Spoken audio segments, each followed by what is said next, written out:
नमस्कार दोस्तों। कभी कभी यूं ही बेवजह किसी बात को लेकर हमारे मन में फिजूल तरह तरह के सवाल उठने लगते हैं।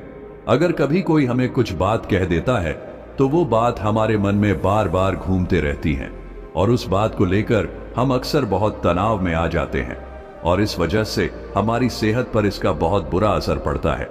तो इस बेवजह उठ रहे सवालों को कैसे हम शांत कर सकते हैं, बेचैनी को कैसे शांत कर सकते हैं और हम इस तनाव से बाहर कैसे निकल सकते हैं, इस कहानी में मैं आपको गौतम बुद्ध की ऐसी 4 आदतों के बारे में बताने वाला हूं जिसे आप अपने जीवन में अपनाकर उस तनाव से बाहर निकल जाएंगे और अच्छे कामों में अपना जीवन व्यतीत कर एक अच्छी जिंदगी जी सकते हैं। यहां पर बताई गई यह 4 आदतें आपकी पूरी जिंदगी को बदल सकती हैं। अगर आप इन 4 आदतों को अपने जीवन में अपना लेते हैं तो फिर आप अपने जीवन को एक खुशहाल जिंदगी में बदल देंगे और फिर आपका मन कभी भी बेचैन नहीं होगा, ना ही उदास रहेगी और ना ही बेफिजूल के कामों में व्यस्त रहेगा। तो आइए इस कहानी को शुरू करते हैं। एक बार एक बौद्ध भिक्षु किसी पेड़ के नीचे ध्यान कर रहा था। तभी एक राजकुमार उस भिक्षु के पास आता है और उनसे कहता है, हे महोदय, आप हमेशा कहते रहते हैं कि ध्यान करो, लेकिन मेरे लिए ध्यान करना तो दूर की बात है। मैं कुछ समय के लिए अपनी आंखें बंद करके शांति से भी नहीं बैठ पाता हूं। मेरा मन इतना बेचैन है कि यह हर समय कुछ ना कुछ सोचता रहता है। मैं जब भी ध्यान करने बैठता हूं तो मेरे अंदर विचारों का तूफान आने लगता है, लोगों के बारे में सोचकर, अपने जीवन की बीती घटनाओं के बारे में और अपने भविष्य के बारे में, और ऐसी ही न जाने कितने सारे अजीबोगरीब विचार लगातार मेरे मन में आते रहते हैं। मैं इन्हें रोकने की बहुत कोशिश करता हूं, लेकिन जब मैं इन्हें रोकने के लिए ध्यान करने की कोशिश करता हूं तो मेरा मन अशांत होने लगता है और फालतू की बातें मन में उठने लगते हैं। तो मैं ध्यान को तोड़कर बैठ जाता हूं। इतनी बातें कहने के बाद वह उस बौद्ध भिक्षु की ओर देखता है और कहता है, महोदय, कृपा करके आप मेरी इस समस्या का कोई समाधान बताएं। यह सुनकर भिक्षु ने कहा, मैं क्या समाधान बता सकता हूं?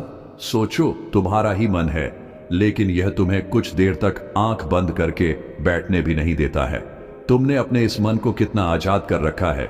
राजकुमार ने कहा, महोदय, मैंने बहुत सोचा, लेकिन मुझे अपनी इस समस्या का कोई समाधान समझ नहीं आया, इसलिए मैं आपकी शरण में आया हूं। अब आप ही कोई रास्ता दिखाइए। भिक्षु ने कुछ देर तक राजकुमार के चेहरे की तरफ बड़े ध्यान से देखा और फिर कहा, ठीक है, मैं तुम्हें अपने स्वामी गौतम बुद्ध की बताई गई 4 आदत के बारे में बताऊंगा। अगर तुम ये 4 आदतें छोड़ दोगे तो फिर तुम्हारा मन लगने लगेगा और तुम्हें कभी भी बेचैनी नहीं होगी। राजकुमार पूरे ध्यान लगाकर उस बौद्ध भिक्षु की बातें सुनने लगा। भिक्षु ने कहा, पहली आदत यह है कि दूसरों के मन को पढ़ना छोड़ दो।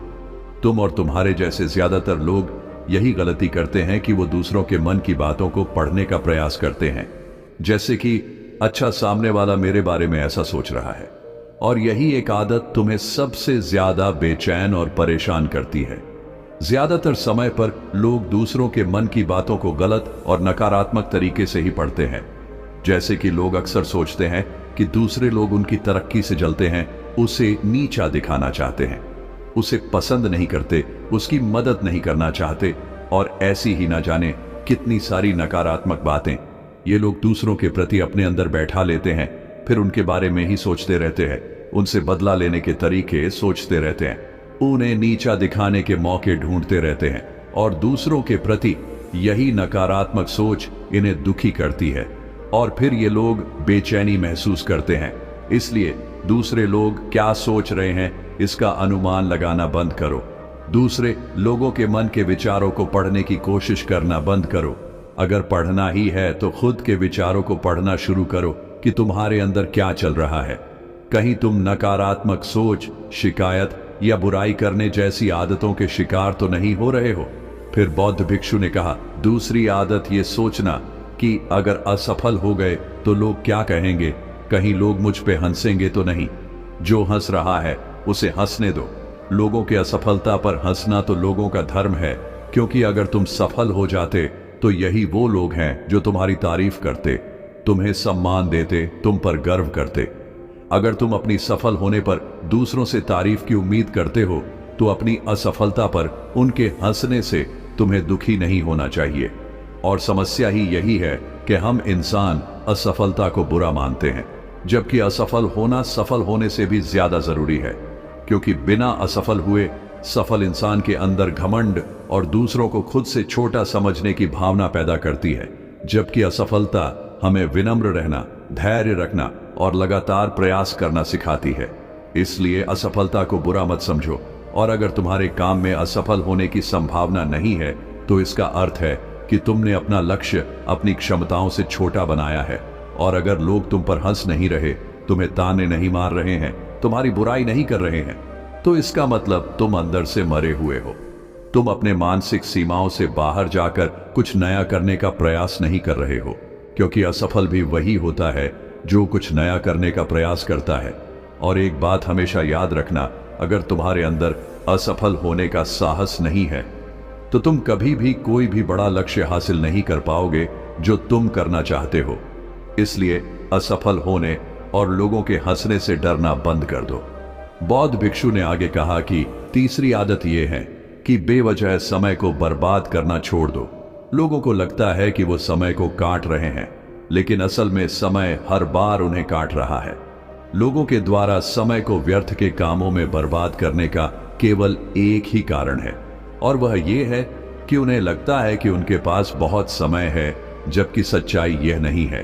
क्योंकि उनसे पहले वाले लोगों को भी यही लगता था कि उनके पास बहुत समय है, लेकिन उन्हें पता नहीं चल पाया कि कब समय बीत गया और उनका बुलावा आ गया, और जब तक उन्हें अपनी गलती का एहसास हुआ तब तक समय उनके हाथ से निकल चुका था।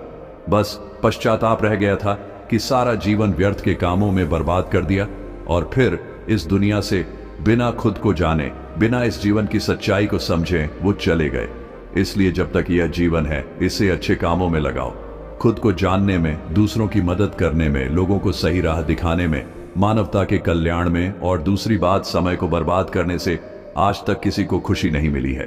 हालांकि समय काटने से तुम्हें क्षण भर की खुशी तो महसूस हो सकती है, लेकिन जब तुम्हें होश आता है और तुम देखते हो कि कितना सारा समय बर्बाद किया जा चुका है, तब तुम्हें खुद पर क्रोध आता है और तुम पश्चाताप के भाव से भर जाते हो।